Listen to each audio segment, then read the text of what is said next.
الصوم لله يجزي كيف شاء به نحمدہ و نصلی علی رسولہ الکریم، اما بعد، بسم اللہ الرحمن الرحیم۔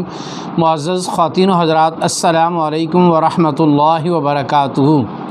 میں آپ کی خدمت میں حاضر ہوں پروگرام سنہری باتوں کے ساتھ، اور آج کی مجلس میں آپ کے سامنے اس مسئلے کو عرض کروں گا کہ کیا خصی جانور کی قربانی جائز ہے یا نہیں۔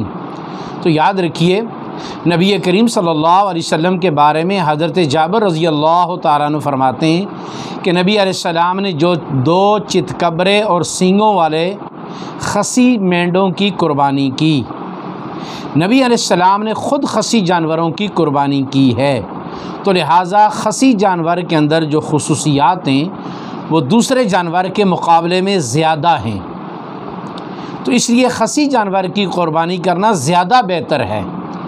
تو لہٰذا اس میں کسی طرح کا شک اور شبہ نہیں ہونا چاہیے۔ آپ سرکار کی خود اپنی سنت بھی ہے، اور یہ مسئلہ طبی طور پر بھی زیادہ مفید بھی ہے، اس لیے ہمیں خصی جانور کے قربانی کرنے میں کسی طرح کا جھجک کا شکار نہیں ہونا چاہیے۔